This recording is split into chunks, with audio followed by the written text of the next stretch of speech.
V21 अध्याय 201 radiance dollar योद्धा। अनुवादक एटलस स्टूडियो, संपादक एटलस स्टूडियोज। चेन होनफेंग ने जैसे ही कहा, चिकने दांतों वाली हाथी छिपकली ने अपना विशेष कौशल इस्तेमाल किया, जिसका इस्तेमाल वह मौत के कगार पर पहुंचने से पहले सिर्फ एक बार ही कर सकती थी, खून जलाने वाला प्रहार। उस समय चेन होनफेंग के लाइव स्ट्रीमिंग रूम में मौजूद दर्शक द्वंद्व युद्ध को देखते हुए अपनी सांस रोके बिना नहीं रह सके। जब ब्लैक ने ब्लू फ्लैश पर्पल बटरफ्लाई को बुलाया तो स्क्रीन पर कमेंट्स की बाढ़ आ गई और वीडियो ब्लॉक हो गया। फिर उन्होंने देखा कि ब्लैक ने ब्लू फ्लैश पर्पल बटरफ्लाई को चेन होनफेंग के साथ द्वंद्व युद्ध में gold weak flawless huge tail swamp lizard को सील करने का आदेश दिया। जब उन्होंने उसकी सहज कमान और फूलों के समुद्र और ब्लू फ्लैश पर्पल बटरफ्लाई के बीच शानदार सहयोग देखा तो उन्हें लगा कि वे एक रमणीय फिल्म देख रहे हैं। नतीजतन वे इस खूबसूरत दृश्य को खराब करने के लिए टिप्पणी करने का जोखिम नहीं उठा सकते थे। चेन होनफेंग के लाइव स्ट्रीमिंग रूम में बहुत से लोग उमड़ पड़े, जिनमें स्टार वेब की विशेष स्तंभकार तियान निंगनिंग भी शामिल थीं। उसने सुना था कि ब्लैक प्रमोशन द्वंद्व युद्ध में था और उसका प्रतिद्वंद्वी लाइव स्ट्रीमिंग कर रहा था। उसने अपना सब कुछ छोड़ दिया और चेन होनफेंग के लाइव स्ट्रीमिंग रूम में प्रवेश किया। जब उसने ब्लैक और चेन होनफेंग का द्वंद्व देखा तो उसका निर्णय और भी दृढ़ हो गया। ये कहने के बजाय कि तियान निंगनिंग इस बात पर दांव लगा रही थी कि क्या ब्लैक हमेशा लोकप्रिय और समाचार योग्य रहेगा, स्टार वेब की विशेष स्तंभकार के रूप में वह एक साहित्यकार थी। एक साहित्यकार में हमेशा एक हल्का सा अभिमान होता है, जिसके कारण तियान निंगनिंग केवल वही लेख लिखना चाहती थी जिसमें उसकी रुचि हो और वह जिन लोगों का साक्षात्कार लेना चाहती हो। यह उस कहावत के जवाब में था, कोई उत्तरी हवा से उड़ जाने की अपेक्षा शाखा पर मरना अधिक पसंद करेगा। अन्यथा तियान निंगनिंग ने रेडियंस 100 सीक्वेंस के हटाए गए सीक्वेंस सदस्य का अनन्य रिपोर्टर बनने से इनकार नहीं किया होता। रेडियंस 100 सीक्वेंस में रेडियंस फेडरेशन के 100 लोग थे। हर साल रेडियंस 100 सीक्वेंस में 10 नए उम्मीदवार जोड़े जाते थे। साथ ही सीक्वेंस के 10 सदस्यों को भी बाहर कर दिया जाता था। हालांकि ये निष्कासित सदस्य दिव्य वेदी से नीचे उतर गए थे, उनकी प्रसिद्धि उन नवचयनित रेडियंस 100 सीक्वेंस सदस्यों से कम नहीं थी। Ads by pub future. Black की उपस्थिति ने तियान निंगनिंग को अपनी कलम उठाने और स्टार वेब पर इस युवा की उपलब्धियों और रोमांचक लड़ाइयों के बारे में लगातार लेख लिखने की इच्छा पैदा कर दी थी। भले ही ब्लैक ने हमेशा अपना चेहरा दिखाए बिना एक चांदी का मुखौटा पहना था, तियान निंगनिंग यह मानने को तैयार थी कि वह एक युवा था। ऐसा इसलिए था क्योंकि अपने चांदी के मुखौटे के बावजूद ब्लैक असामान्य रूप से शांत दिखाई देता था, लेकिन हमेशा युवा आभा का एक संकेत था। इस युवा ने उसे महसूस कराया कि जब वह उसके चांदी के मुखौटे के माध्यम से उसकी आंखों को देखती थी तो ऐसा लगता था जैसे सूरज उसकी आंखों में छिपा हुआ था। ऐसा लग रहा था जैसे ब्लैक किसी भी समय खिल सकता है और बादलों को तोड़ सकता है, जिससे उसकी आंखों में सूरज पूर्व में उग सकता है। इस बार तियान निंगनिंग ने झांग शियाओबाई, शिनयंग और अन्य लोगों से मिलने के लिए एक्सट्रीम गिल्ड क्लब में भारी कीमत चुकाई। अब चूंकि यह एस टूर्नामेंट की तैयारी का चरण था, इसलिए एक्सट्रीम गिल्ड क्लब पर दबाव था, क्योंकि वे बी लेवल गिल्ड क्लब थे। या तो वे एक कदम आगे बढ़ते और ए लेवल गिल्ड क्लब में आगे बढ़ने के लिए शीर्ष 16 तक पहुंचते, या वे बी लेवल गिल्ड क्लब के रूप में बने रहते। एस टूर्नामेंट युवा पीढ़ी के लिए सबसे बड़ी टीम प्रतियोगिता थी। हर कोई आगे बढ़ना चाहेगा। इसके अलावा एक्सट्रीम गिल्ड क्लब की मुख्य टीम के कप्तान रेडियंस 100 सीक्वेंस #18 वाइट डेविल की ताकत भी पिछले 6 महीनों में काफ़ी बेहतर हुई थी। इसने B level extreme guild club को इस साल ए लेवल गिल्ड क्लब बनने का अच्छा मौका दिया। इसलिए एस टूर्नामेंट के लिए रिजर्व टीम के सदस्यों के रूप में शिन यंग और झांग शियाओबाई को स्वाभाविक रूप से अपने प्रशिक्षण के साथ कदम बढ़ाना पड़ा।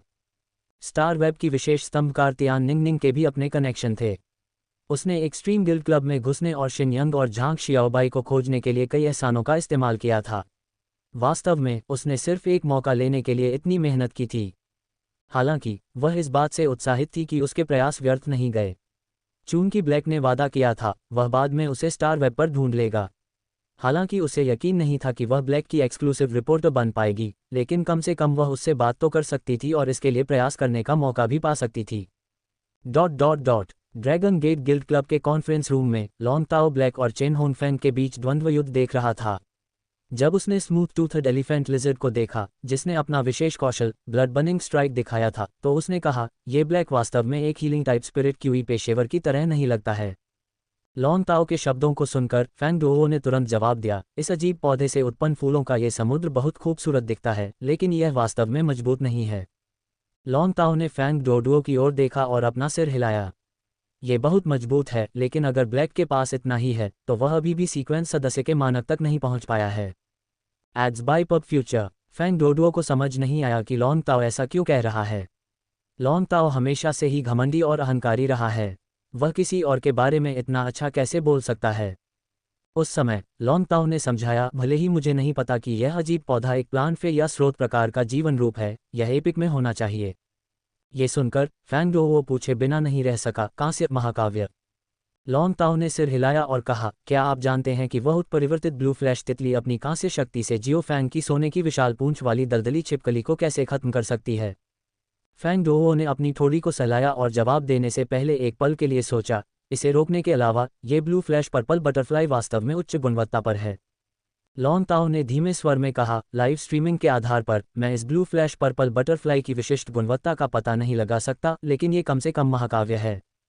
फैंग डोडुओ को यह सुनकर तुरंत झटका लगा। लॉन्ग ताओ हमेशा से ही पानी की तरह सुरक्षित रहा है। अगर उसे यकीन होता कि यह एक महाकाव्य है तो वह कम से कम महाकाव्य तो नहीं कहता। लेकिन क्या कांस्य लीजेंड फे वास्तव में मौजूद था? जैसे ही उसने ये सोचा, फैंग डोडुओ को अचानक वह युवा लड़की याद आ गई जिसके पास रेडबर्ड सिटी में कांस्य फैंटेसी नस्ल की फे थी, जैसा कि समाचार में बताया गया था। वह मदद नहीं कर सका, लेकिन आहें भरता रहा। उसे खुद की तुलना किसी उच्चतर व्यक्ति से नहीं करनी चाहिए। आखिरकार वह रेडियंस 100 सीक्वेंस का सदस्य था और रेडियंस फेडरेशन का स्वर्गीय प्रतिभाशाली व्यक्ति था। आखिर उसकी प्रतिभा अचानक इतनी साधारण कैसे हो गई? हालांकि वह ये विश्वास नहीं करना चाहता था कि यह ब्लू फ्लैश पर्पल बटरफ्लाई एक कांस्य लीजेंड फे थी। ये बहुत ही आश्चर्यजनक था। हालांकि लॉन्ग ताओ एक क्लास 3 क्रिएशन मास्टर था, लेकिन वह वास्तव में फे को छुए बिना स्टार वेब पर लाइव स्ट्रीमिंग देख रहा था, इसलिए फे की गुणवत्ता का सही अंदाजा लगाना मुश्किल था। जब लॉन्ग ताओ ने देखा कि फैंग डोडुओ ने बात करना बंद कर दिया है, तो उसने फिर से समझाया, उस मधुमक्खी को देखो जिसने चिकनी दांतेदार हाथी छिपकली को घायल कर दिया है। इसकी रजत क्षमता तैलीय बलगम ने इसे शारीरिक क्षति का प्रभावी ढंग से विरोध करने की अनुमति दी, लेकिन यह अभी भी इस गोल्ड आई मधुमक्खी के हमले को रोक नहीं सका। लॉन्ग ताओ ने कुछ देर रुकने के बाद कहा, चिकनी दांतेदार हाथी छिपकली पहले से ही एक गोल्ड वीक फ्लॉलेस फे है। एक गोल्ड आई फे जो इसे इतना गंभीर नुकसान पहुंचा सकता है, वह केवल एक लीजेंड फे ही हो सकता है।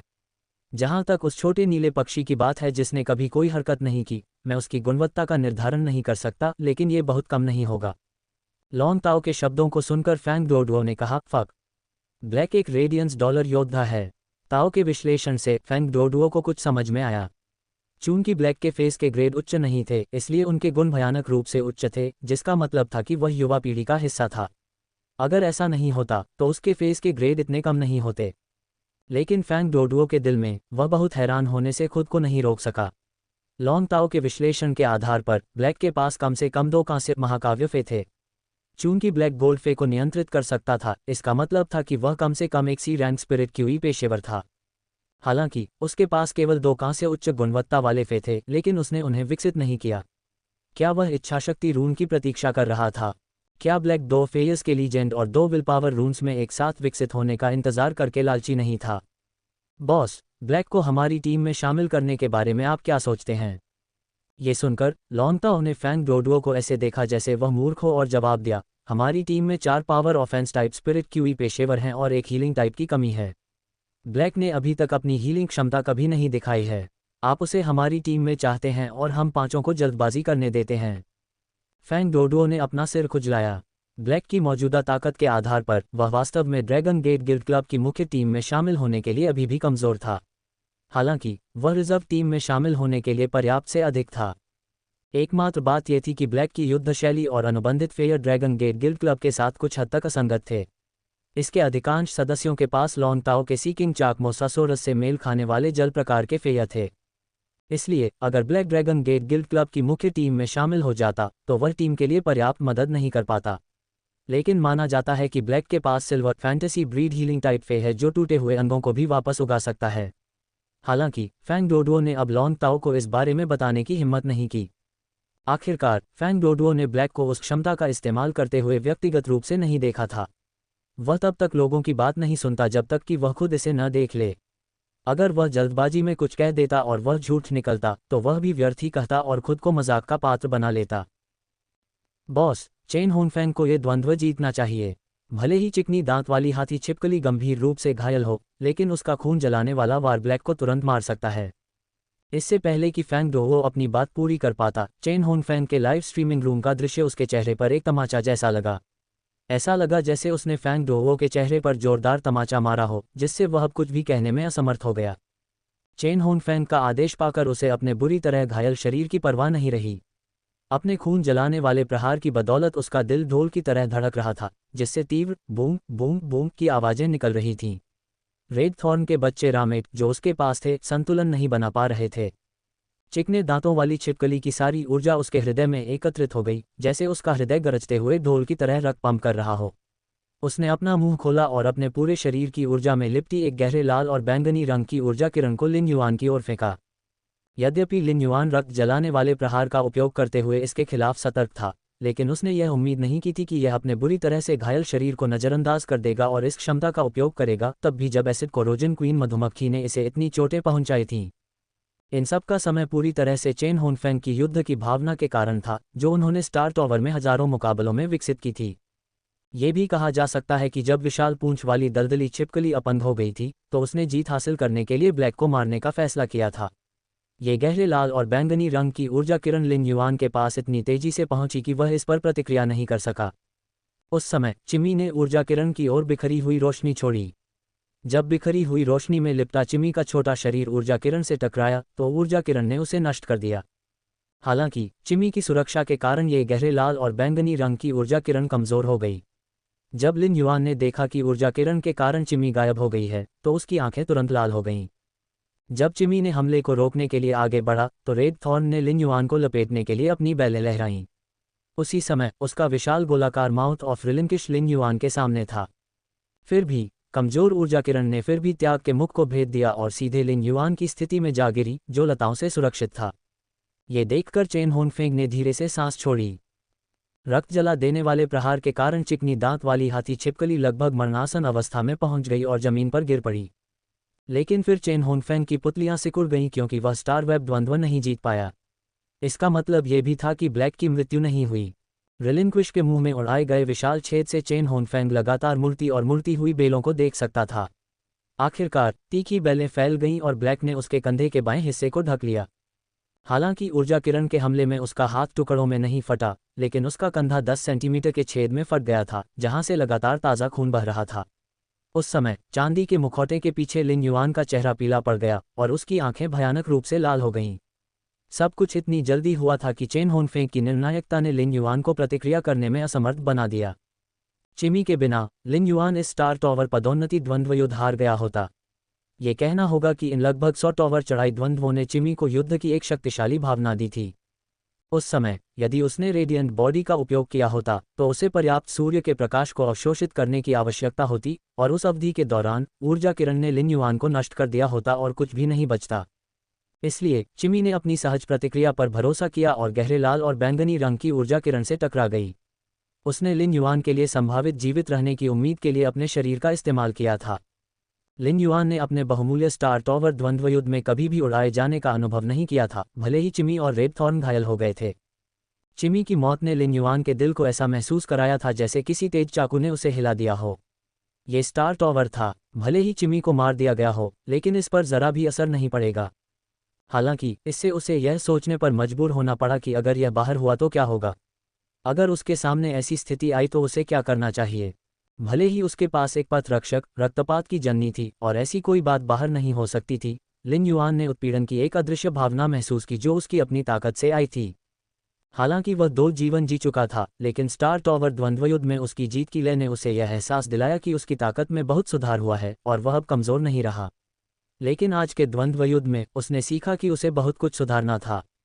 इस तथ्य के आधार पर कि चिमी अवचेतन रूप से गहरे लाल और बैंगनी ऊर्जा किरण की ओर बढ़ा था और रेड थॉर्न ने उसे बचाने के लिए अपने त्याग के मुख और लताओं का उपयोग किया था, उसके दिल में जिम्मेदारी की एक अभूतपूर्व भावना पैदा हुई। अपने परियों का उस पर भरोसा और निर्भरता, साथ ही त्वरित प्रतिक्रिया ने उसे अधिक शक्तिशाली बनने और अपने परियों की रक्षा करने का कारण दिया। Mouth of relinquish red thorn का मुख्य अंग था। जब उसके माउथ ऑफ रिलिंक्विश को एक बड़े बाल्टी जैसे छेद में उड़ा दिया गया, तो रेड थॉर्न के लिए उस पर टिके रहना वाकई मुश्किल हो गया। कांटा उसके वंश से जुड़ा था, इसलिए लिन युआन को उसकी जीवन शक्ति तेजी से कम होती हुई महसूस हुई। उस पल उसने उसे अंतिम आदेश दिया। उसने उसे अपने कांटों वाली बेलों का इस्तेमाल करके उसके कंधे के घाव पर मांस को हिलाने और काटने के लिए कहा। चिकने दांतों वाली हाथी छिपकली में एक तरह का बलगम होता था जिससे खून बहना बंद करना असंभव हो जाता था। बलगम का ये प्रभाव ब्लड बर्निंग स्ट्राइक में भी पाया गया। लिन युआन को अपने शरीर में खून का एहसास हो रहा था, जिससे उसका शरीर और अधिक ठंडा हो रहा था और उसकी चेतना कम स्पष्ट हो रही थी। लिन युआन का आदेश प्राप्त करने के बाद रेड थॉर्न ने सहज रूप से उसे अस्वीकार कर दिया। उस पर निर्भरता के कारण वह उसे चोट पहुंचाने के लिए तैयार नहीं था, लेकिन उसकी वफादारी ने उसे उसके आदेश का ईमानदारी से पालन करने के लिए भी प्रेरित किया। रेड थॉर्न की कांटों वाली लताओं ने लिन युआन के कंधे पर लगे घाव को हिला दिया, जिससे गहरे लाल और बैंगनी रंग की ऊर्जा किरण से चिपके मांस के टुकड़े को काट दिया गया। इस तीव्र दर्द ने लिन युआन के दिमाग को असामान्य रूप से स्पष्ट कर दिया और उसके रोमछिद्रों से ठंडा पसीना निकल आया। लिन युआन के अंतिम आदेश का पालन करने के बाद रेड थॉर्न की जीवन शक्ति पूरी तरह से समाप्त हो गई।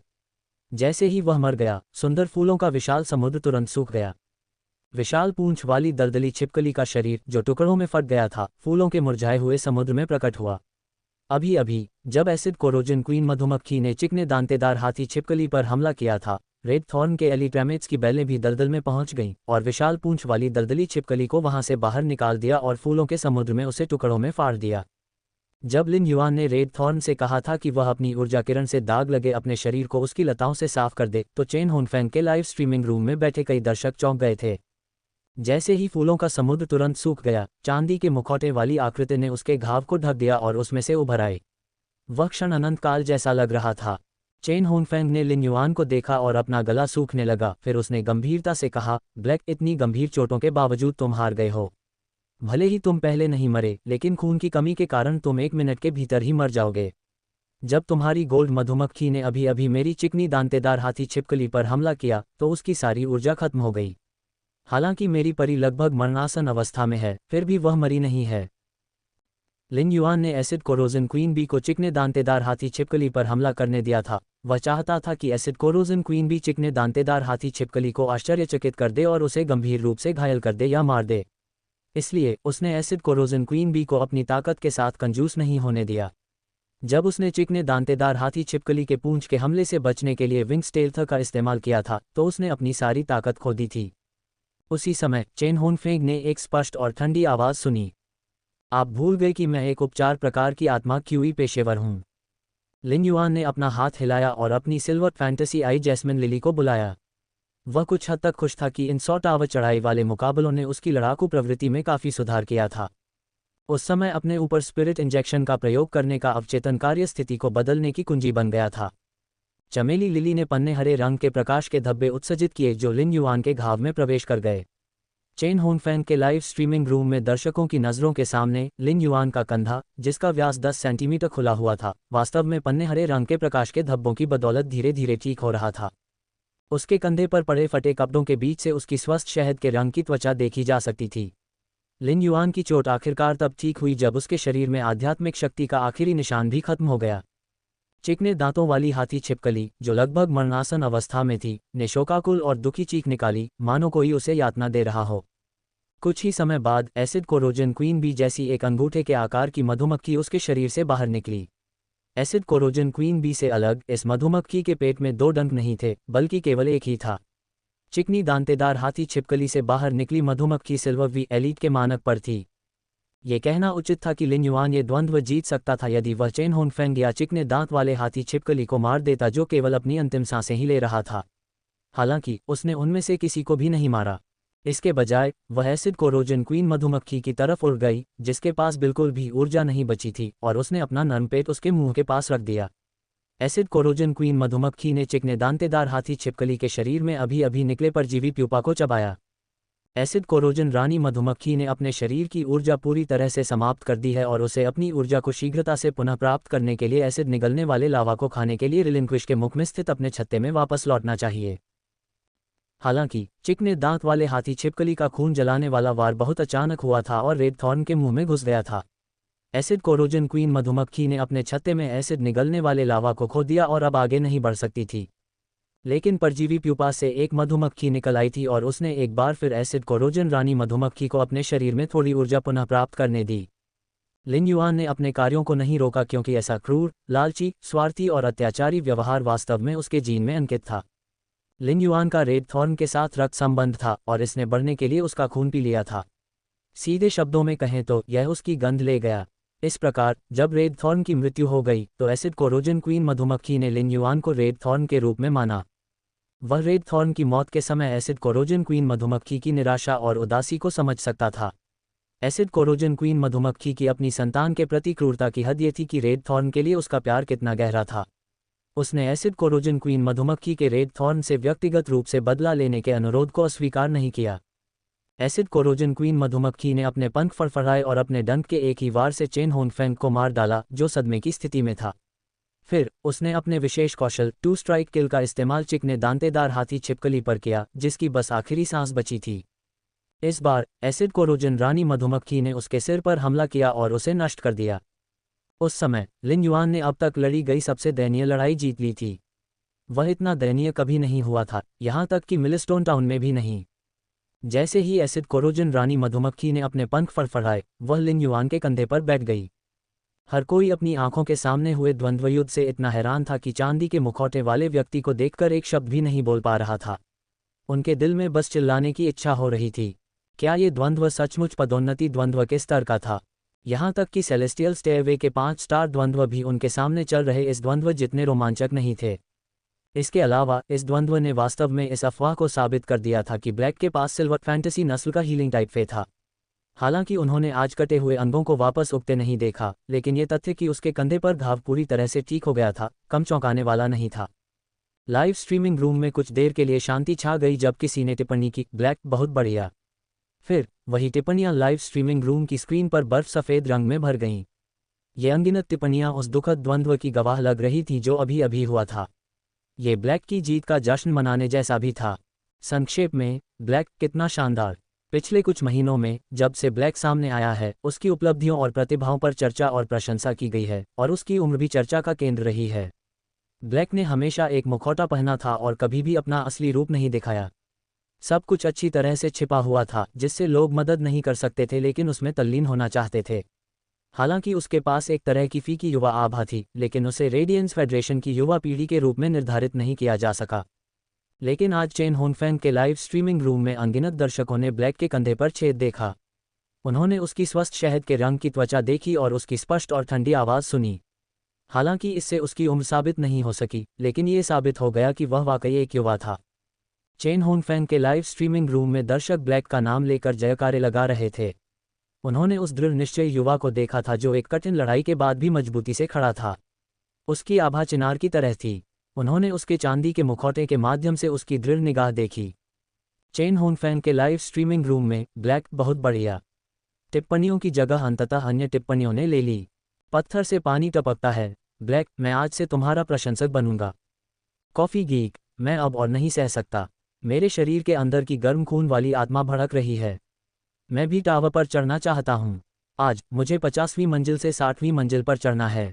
हवा और बारिश का दुख। चेन होनफेंग ने गलत तरीके से हार नहीं मानी। अगर वह निर्णायक नहीं होता और चिकने दांत वाले हाथी छिपकली को खून जलाने वाला वार करने नहीं देता, तो वह और भी बुरी तरह हार जाता। 5 साल में एक छोटा सा लक्ष्य। मेरी पत्नी ने मेरे लिए सिल्वर तरबूज काटा। मैं द्वंद्व युद्ध देखते हुए इसे खाना चाहता था, लेकिन मैं सिर्फ एक निवाला ही खा पाया और दूसरा निवाला नहीं खा सका। ये वाकई बहुत रोमांचक था। शराबी छोटा हमस्टर, आह, क्या कोई ऐसा है जिसे ब्लू फ्लैश पर्पल तितली वाकई खूबसूरत लगती है। ड्रैगन गेट गिल्ड क्लब के सम्मेलन कक्ष में लॉन्ग ताओ ने ब्लैक को देखा, जो वहां बहुत ही शानदार तरीके से खड़ा था, और गंभीरता से कहा, फैंग डोडुओ, क्या आपके पास इस द्वंद्व के बारे में कहने के लिए कुछ है? फैंग डोडुओ ने अवचेतन रूप से उत्तर दिया, बॉस, ब्लैक के पास वास्तव में एक काल्पनिक नस्ल का फे है। इसने उसके घायल कंधे को पूरी तरह से ठीक होने में मदद की। ये बहुत चौंकाने वाला है। लॉन्ग ताओ ने भौहें सिकुड़नी जैसे कि कुछ सोच रहा हो। मैं उसके उपचार प्रकार के फे के बारे में बात नहीं कर रहा हूँ। क्या आपको लगता है कि अभी द्वंद्व में कुछ गड़बड़ है?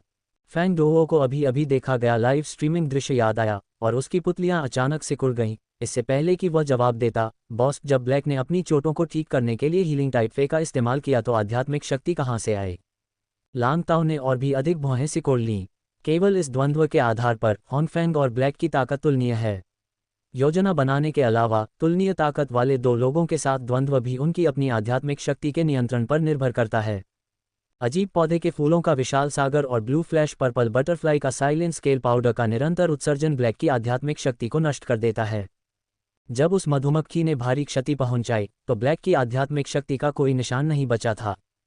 क्योंकि ब्लैक ने मधुमक्खी को चिकने दांतेदार हाथी छिपकली के खिलाफ घातक चाल का उपयोग करने का आदेश दिया था, जिसका लक्ष्य उसे निष्प्रभावी करना था, आध्यात्मिक शक्ति को सुरक्षित रखना नासमझी है। ये पहला बिंदु है।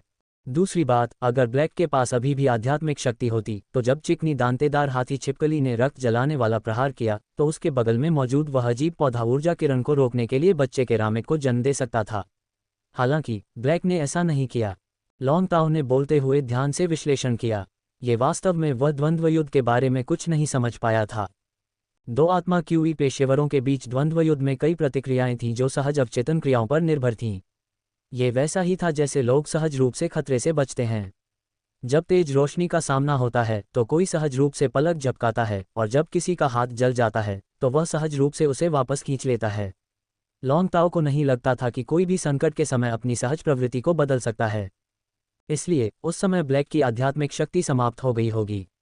हालांकि उसने खुद को ठीक करने के लिए हीलिंग टाइप फे को बुलाया था, जिसमें बहुत सारी आध्यात्मिक शक्ति खर्च हुई होगी। लॉन्ग ताओ के विश्लेषण को सुनने के बाद फैंग डोवो ने अवचेतन रूप से उत्तर दिया, क्या उस सिल्वर फैंटेसी नस्ल के फे के पास कुछ विशेष अनन्य कौशल हो सकता है, या यह एक स्रोत प्रकार का जीवन रूप है? स्रोत प्रकार के जीवन रूपों का उपचार करने का तरीका सामान्य फे से अलग है। फैंग डोडो ने इसके बारे में अन्य तरीकों से नहीं सोचा, अकेले ये सोचना कि ब्लैक के पास एक और फे है जो उसकी आध्यात्मिक शक्ति को बहाल कर सकता है। अकेले द्वंद्व के आधार पर ब्लैक ने अपने 5 अनुबंधित फे का खुलासा किया था। फे की इतनी संख्या पहले से ही युवा पीढ़ी के लिए एक महत्वपूर्ण बोझ थी। रेडियंस 100 सीक्वेंस #43 के अनुसार फैंग डोडुओ के पास केवल 3 अनुबंधित फे थे। उसने उनमें से किसी एक को पालने में बमुश्किल ही कोई संसाधन लगाया था। यहां तक कि रेडियंस 100 सीक्वेंस #3 लॉन्ग ताओ के पास केवल 4 अनुबंधित फे थे। उसके पास platinum X fantasy 3 sea king chalk mosasaurus मुख्य फे था। उसके पास 2 platinum V fantasy I deep blue dragon jellyfish उसके विकल्प के रूप में थे। उसके पास platinum V epic reef sturgeon भी था जो सी किंग चाक एज और ड्रैगन के विशेष कौशल एक्सट्रीमिटी ऑफ सी के साथ सहयोग कर सकता था। लॉन्ग ताओ ने सिर्फ 4 फे को पाला था, जबकि ब्लैक ने उससे एक ज्यादा फे को पाला था। इसलिए फैंग डोडुओ वास्तव में कल्पना नहीं कर सकता था कि ब्लैक के पास छठा फे भी था। जब लॉन्ग ताओ ने फैंग डोडुओ की अटकलें सुनी तो उसने अपना सिर हिलाया और फिर भी उसे लगा कि कुछ गड़बड़ है। इसलिए उसने फैंग डोवो से कहा, जाओ और चेन होनफेंग को स्टार वेब से बुलाओ और उसे उसके और ब्लैक के बीच द्वंद्व युद्ध के वीडियो की एक कॉपी बनाने के लिए कहो। मैं इसे करीब से देखूंगा। इसके अलावा जाओ और ब्लैक से संपर्क करो और देखो कि क्या उसका हमारे ड्रैगन गेट गिल्ड क्लब में आने का कोई इरादा है। ये सुनकर फैंग डोवो ने आश्चर्य से पूछा, बॉस, क्या आप ब्लैक को हमारी टीम में शामिल करने की कोशिश कर रहे हैं? लॉन्ग ताओ ने अपना सिर हिलाया, लेकिन फिर से सिर हिलाया। पहले उससे संपर्क करो, तुम इस मामले को संभालोगे। लॉन्ग ताओ ने बहुत गंभीरता से बात की, जिससे फैंग डोडुओ तुरंत गंभीर हो गया। फैंग डोडुओ को पता था कि लॉन्ग ताओ ने अभी अभी उस द्वंद्व युद्ध के माध्यम से ब्लैक को मंजूरी दी थी और ब्लैक को ड्रैगन गेट गिल्ड क्लब की मुख्य टीम में शामिल करने का इरादा था। उस समय लॉन्ग ताओ ने कहा, ब्लैक से वादा करो कि अगर वह 1 महीने में हमारी मुख्य टीम में फिट हो सकता है तो हमारी मुख्य टीम उसे साइन कर सकती है। जब फैंग डोडुओ ने यह सुना तो उसने तुरंत जवाब दिया, मैं अभी स्टार वेब पर जाऊंगा और ब्लैक से संपर्क करूंगा। ड्रैगन गेट गिल्ड क्लब पिछले साल तीसरे स्थान पर रही थी। इसे शीर्ष 16 लेवल गिल्ड क्लबों में तीसरे स्थान पर रखा गया था। अगर पिछले साल इस टूर्नामेंट के लिए उनकी टीम में कोई हीरा होता तो उन्हें चैंपियनशिप हासिल करने की उम्मीद होती। चूंकि ड्रैगन गेट गिल्ड क्लब की मुख्य टीम में 4 सदस्य शामिल थे जो सभी रेडियंस 100 सीक्वेंस के सदस्य थे, इसलिए इसे ऑल स्टार लाइनअप कहा जा सकता है। इस प्रकार फैंग डोडुओ की राय में अगर ब्लैक मूर्ख नहीं होता तो वह इसे मना नहीं करता। लेकिन जब वह स्टार वेब पर पहुंचा और ड्रैगन गेट गिल्ड क्लब के नाम से ब्लैक को संदेश भेजने के लिए तैयार हुआ तो उसे बहुत बुरा लगा। जब उसने स्टार वेब का सिस्टम नोटिफिकेशन देखा तो उसे पता चला कि सामने वाले ने कोई भी मैसेज स्वीकार करने से मना कर दिया है। उसके चेहरे पर ऐसा भाव था जैसे उसने 30 करेले खा लिए हों। मुझे यह मिशन क्यों स्वीकार करना पड़ा? चूंकि ब्लैक ने कोई भी संदेश स्वीकार करने से इनकार कर दिया था, इसलिए उसने उसे निजी बातचीत करने का कोई मौका भी नहीं दिया। फैंग डोडुओ के पास अनगिनत संभावित अनुमान थे, जैसे कि जब ब्लैक को खबर मिलेगी तो वह खुशी से उछल पड़ेगा और उसी दिन साक्षात्कार में भाग लेने के लिए ड्रैगन गेट गिल्ड क्लब में आ जाएगा। या हो सकता है ब्लैक को उसका निमंत्रण मिलने पर कुछ शर्तें प्रस्तावित करनी पड़ें, और फैंग डोडुओ ने यह भी सोच लिया था कि उसे कैसे जवाब देना है। हालांकि फैंग डोडुओ ने कभी नहीं सोचा था कि उसकी आंखों के सामने ऐसी स्थिति होगी। ये तो बस जीत हासिल करने से पहले मरना था। क्या ऐसा नहीं था? फैंग डोडुओ अचानक उपहास करने से खुद को रोक नहीं सका। लॉन्ग ताओ एक धोखेबाज है। नहीं, ये सही नहीं है। ब्लैक एक धोखेबाज है। नहीं, ये भी सही नहीं है। वे दोनों धोखेबाज हैं। समाप्त होने के बाद लिन युआन द्वंद्व मैदान से गायब हो गया। उसने सेलेस्टियल सीढ़ी पदोन्नति द्वंद्व के दूसरे दौर को जारी रखने का विकल्प नहीं चुना, बल्कि बस अपनी आंखें बंद कर लीं। उसे याद आया कि द्वंद्व में पहले क्या हुआ था। इस द्वंद्व युद्ध से, जो बराबरी का था और उसके लिए थोड़ा नुकसानदेह भी था, उसे बहुत लाभ हुआ था। साथ ही उसने युद्ध में अपने अपर्याप्त पक्ष को भी पहचाना था। इस दिव्य सीढ़ी पदोन्नति द्वंद्व युद्ध से सबसे बड़ा लाभ यह था कि उन्होंने सीखा कि एक लड़ाकू श्रेणी के आत्मा क्यूई पेशेवर के लिए युद्ध में अपनी आध्यात्मिक शक्ति का उपयोग और नियंत्रण करना कितना महत्वपूर्ण था। अतीत में हर लड़ाई के दौरान वह अवचेतन रूप से रेड थॉर्न को फूलों का समुद्र फैलाने देता था, जो निस्संदेह बहुत सारी आध्यात्मिक शक्ति का उपभोग करता था। लेकिन वास्तव में फूलों का उसका समुद्र कभी कभी इतनी बड़ी भूमिका नहीं निभाता था। उदाहरण के लिए अभी हुए द्वंद्व युद्ध को ही लीजिए।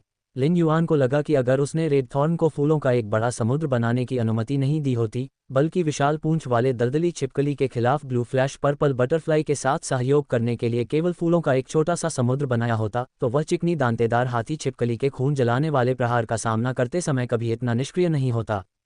इस द्वंद्व ने उसे बताया कि वह अभी भी एक सच्चा विशेषज्ञ होने से बहुत दूर था। फिर भी इसने उसकी लड़ाई की भावना को प्रेरित किया। लिन युआन एक दृढ़ इच्छाशक्ति वाला व्यक्ति था। चूसी के साथ अकेले जीवित रहने की उसकी पिछली कठिनाइयों ने उसे नहीं गिराया था। जब जीवित रहने के दबाव का सामना करना पड़ता था, तो वह एक एक कदम उठाकर उस पर काबू पा लेता था। अब भी उसके लिए यही स्थिति थी। युद्ध कौशल को छोड़कर वह जानता था कि अगर वह अपनी ताकत में सुधार करना चाहता था, तो उसकी सर्वोच्च प्राथमिकता भी रैंक स्पिरिट क्यूई पेशेवर बनना था। इस तरह उसके फेयर के ग्रेड भी काफ़ी बढ़ सकते थे। उस समय उसे बहुत सुधार हुआ माना जाएगा। जब लिन युआन ने अपनी आंखें खोलीं, तो उनकी आंखों में कम विकर्षण थे और ज्यादा पवित्रता थी। पवित्रता में एक अप्रतिम आभा थी। उसे अभी भी इस पदोन्नति द्वंद्व से मिले लाभ को पचाने के लिए कुछ समय की आवश्यकता थी, इसलिए उसने दूसरी पदोन्नति द्वंद्व युद्ध के लिए जाना नहीं चाहा। जैसे ही वह स्टार वेब से लॉग ऑफ करने वाला था, लिन युआन को तियान निंगनिंग का ख्याल आया, जिसका जिक्र शिन यंग ने उससे किया था। उसने पहले ही वादा कर दिया था, इसलिए वह उससे मुकरेगा नहीं। इसी तरह वह उसे लटका कर नहीं छोड़ेगा। लिन युआन ने तियान निंगनिंग को फ्रेंड रिक्वेस्ट भेजी, लेकिन उसे उम्मीद नहीं थी कि वह एक सेकंड में इसे स्वीकार कर लेगी। दोनों ने एक दूसरे को स्टार वेब फ्रेंड के रूप में जोड़ने के बाद तियान निंगनिंग के मैसेज उसकी सेटिंग्स के कारण पूरी तरह से ब्लॉक नहीं होंगे। तियान निंगनिंग, हाय ब्लैक, मैं स्टार वेब का विशेष स्तंभकार तियान निंगनिंग हूँ। ब्लैक, हाय, मैं तुम्हें जानता हूँ। तुमने मुझे मेरे दोस्त के जरिए क्यों ढूंढा? तियान निंगनिंग ने ब्लैक के जवाब को देखा और अपने दांत पीस लिए। तियान निंगनिंग, ब्लैक, मैं आपका एक्सक्लूसिव रिपोर्टर बनना चाहता हूँ। ये देखकर लिन युआन अपनी भौहें चढ़ाने से खुद को रोक नहीं सका। ये वास्तव में वही था जो शिन यंग ने कहा था।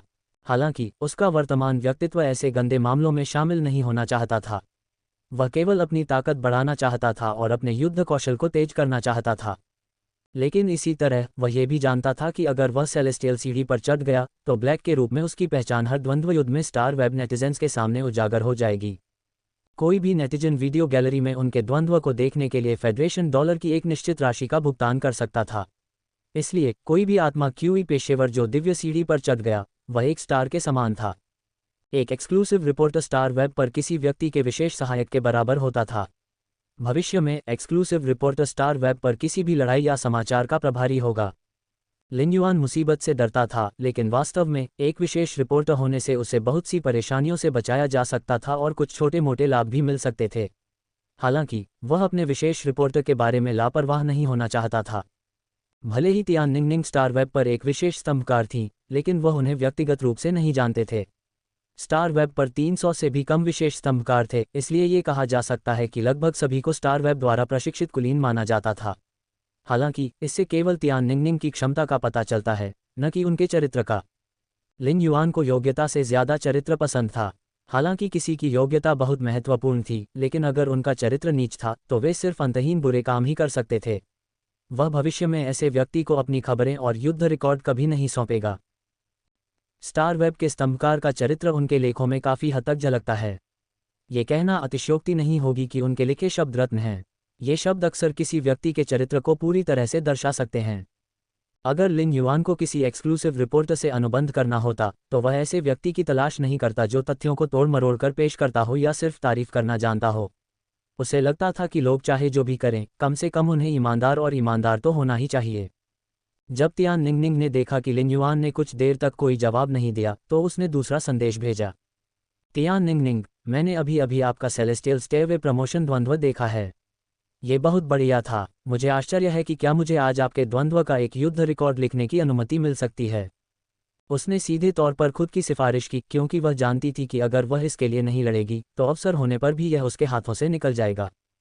ये बिल्कुल स्टार वेब पर ब्लैक के साथ हुई बातचीत की तरह ही था। क्या यह इसलिए भी नहीं था क्योंकि वह एक स्ट्रीम गिल्ड क्लब में गई थी और इसके लिए लड़ी थी। जब लिन युआन ने तियान निंगनिंग का एक और स्टार वेब संदेश देखा तो उसे वास्तव में उम्मीद नहीं थी कि यह स्टार वेब रिपोर्टर इतना आग्रही होगा। हालांकि वह स्वाभाविक रूप से उसके अनुरोध को अस्वीकार नहीं करेगा। ब्लैक, आप ऐसा कर सकते हैं। लिखने के बाद इसे मुझे भेज दे ताकि मैं इसे देख सकूं। अगर मुझे ये ठीक लगता है तो हम एक अनुबंध पर हस्ताक्षर कर सकते हैं। तियान निंगनिंग ने वास्तव में बहुत उम्मीद नहीं की थी, लेकिन जब उसने उसका जवाब देखा तो उसने तुरंत उत्साह में अपनी मुट्ठी भींच ली। उसके विचार से उसने एक ऐसे अवसर के लिए लड़ाई लड़ी थी जो उसे अन्यथा नहीं मिल पाता। जब उसने ब्लैक का जवाब देखा तो उसे अचानक लगा कि वह शायद उतना ठंडा नहीं है जितना वह द्वंद्वयुद्ध के मैदान पर दिखाई दे रहा था। इसके विपरीत उसे लगा कि ब्लैक, जिसने उसे मौका दिया था, कुछ हद तक प्यारा था।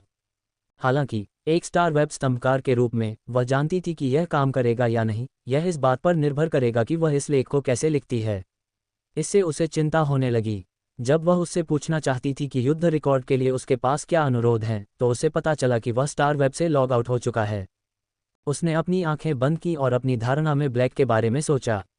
उसके दिमाग में एक नायक की छवि उभरी जिसने एक शहर को आयामी दरार से बचाया था। यह एक ऐसा युवा था जिसने एक निराशाजनक स्थिति में हार नहीं मानी और युद्ध का रुख मोड़ दिया। तियान निंगनिंग ने अचानक अपनी आंखें खोलीं और उसकी आंखों में कुछ खास था। जाहिर है उसने कोई फैसला कर लिया था। उसने स्वयं से पूछा, क्या वह इस चांदी के मुखौटे वाले युवक की राजसी सकारात्मक ऊर्जा के कारण ब्लैक की विशेष रिपोर्टर नहीं बनना चाहती थी। इस प्रकार उसने इस द्वंद्वयुद्ध को फिर से बनाने के लिए सबसे निष्पक्ष और सबसे यथार्थवादी लेखन का उपयोग करने का फैसला किया। इस युद्ध रिकॉर्ड के साथ उसे चाहे जो भी परिणाम मिले, कम से कम उसने खुद को एक मौका दिया था, साथ ही ब्लैक नामक वीर युवक को भी। लेकिन वह नहीं जानती थी कि जब वह उस वीर युवक के बारे में सोचती थी तो वह बहुत तेज गति से लिखने के मूड में थी। दरअसल यह एक साधारण व्यक्ति के हृदय में छिपी हुई चमक थी। जब किसी का हृदय चमकता था और प्रकाश की ओर बढ़ता था तो हृदय वहीं होता था जहां प्रकाश होता था। पिछले 2 दिनों से लिन युआन सिल्वर एलिट यूस्त्रिया के बर्तनों को बढ़ा रहा था। उसने उन सभी को अपने स्टोव में रख दिया। स्टोव में अभी भी काम कर रहे एआई रोबोट हर बार अपने आप सिल्वर यूस्त्रिया के 10 बर्तन बिक्री के लिए रख देते थे। जो जियाक्सन के स्टोव में सप्लाई किए जाने वाले सामान की बात करें तो उसने हाल ही में ऑस्ट्रिच लॉजिस्टिक्स के जरिए सामान भेजा था। साथ ही उसने उसके स्टोर से कई निम्न श्रेणी के ऊर्जायस भी खरीदे थे। ये 2 दिन लिन युआन के लिए बहुत संतुष्टिदायक थे क्योंकि उसने इन 2 दिनों के दौरान पिछले दिव्य सीढ़ी पदोन्नति द्वंद्व से प्राप्त लाभों को पूरी तरह से अवशोषित और निपुण कर लिया था। चूंकि वह कल निजी नीलामी में भाग लेने जा रहा था, इसलिए वह दूसरे प्रमोशन द्वंद्वयुद्ध में नहीं गया। इसके बजाय उसने बहुत ही होनहार नॉर्मल मिस्ट फ्लेम ड्रैगनफ्लाई को बाहर निकाला जिसे उसने पहले जंगल में एकत्र किया था। उनकी उच्च योग्यता और दुर्लभता के कारण वे शायद ही कभी बाजार में घूमते थे। मिस्ट फ्लेम ड्रैगनफ्लाई को पकड़ने वाले ज्यादातर साहसी लोग या तो उन्हें स्टार वेब के रेयर लाइफ फॉर्म पवेलियन में नीलामी के लिए रख देते थे या फिर किसी अमीर खरीदार को ढूंढ लेते थे जिसे उनकी ज़रूरत होती थी। आमतौर पर जब कोई अमीर खरीदार किसी ऐसे फे को खरीदना चाहता था जिसकी उसे तत्काल ज़रूरत होती थी, तो वे स्टार वेब पर किसी खास फे को खरीदने के बारे में पोस्ट करते थे। उनमें से ज़्यादातर ने ऐसा इसलिए किया था ताकि फे के कांस्य पदक जीतने पर उन्हें कोई खास कौशल मिल सके। ये किस्मत की बात थी। जो खरीदार कोई खास कौशल पाने के लिए तैयार था उसे निश्चित रूप से पैसे की कमी नहीं होगी। इसलिए यदि उन्हें ऐसा कोई खरीदार मिल जाए तो वे मिस्ट फ्लेम ड्रैगनफ्लाई को दुर्लभ जीवन रूप मंडप की नीलामी की तुलना में अधिक कीमत पर बेच सकते हैं। उस समय लिन युआन इस मिस्ट फ्लेम ड्रैगनफ्लाई को बढ़ाने वाला था। हालांकि वह ऐसा आम क्रिएशन मास्टर्स की तरह नहीं करेगा।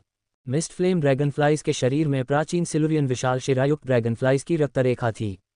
वे एक प्रकार के फे थे जिनमें आत्मा क्यूई के लिए उच्च अनुकूलता थी। चूंकि मिस्ट फ्लेम ड्रैगनफ्लाइज का वंश विशाल शिरायुक्त ड्रैगनफ्लाइज के वंश से आया था, इसलिए स्वाभाविक रूप से उन्हें उनकी विशेषताएं विरासत में मिलीं। अत्यधिक शुद्ध आत्मा क्यूई मिस्ट फ्लेम ड्रैगनफ्लाइज के शरीर के आनुवंशिक मॉडल को अनुकूलित कर सकती है, जिससे उन्हें अधिक श्रेष्ठ जीवन रूपों में विकसित होने में मदद मिलेगी। विशाल शिरायुक्त ड्रैगनफ्लाई सिल्वरियन काल अर्थात डायस्टोपियन ग्रह के युग में सबसे शक्तिशाली अधिपति थे। कीट शरीर के साथ वे आकाश और भूमि पर राज करते थे और उस युग के सबसे शक्तिशाली शिकारी जीव थे, जो उस समय खाद्य श्रृंखला में सबसे ऊपर थे।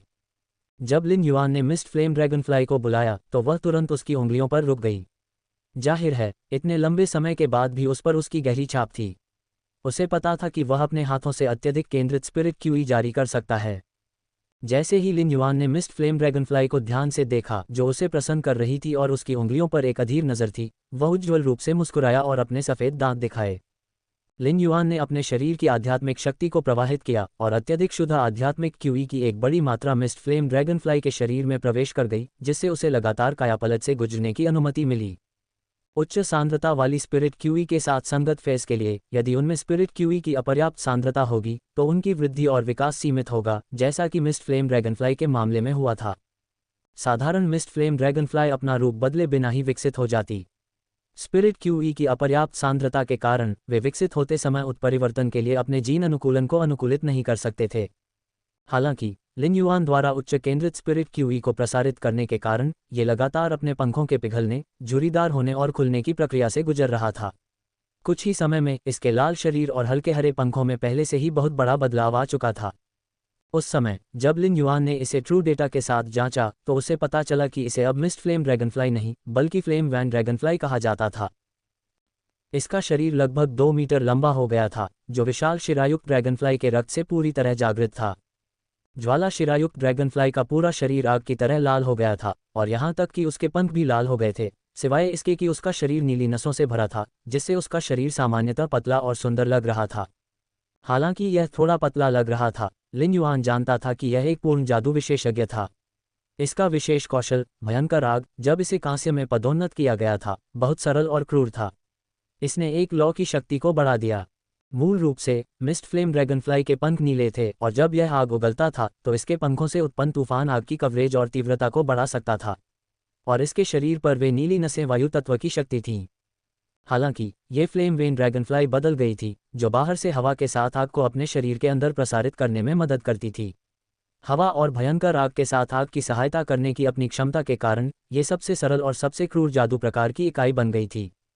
हालांकि ये 2 मीटर बड़ा हो गया था, फिर भी ये लिन युआन के बगल में आज्ञाकारी ढंग से बैठा था। उसकी आंखें उसके प्रति कृतज्ञता से भरी हुई थीं।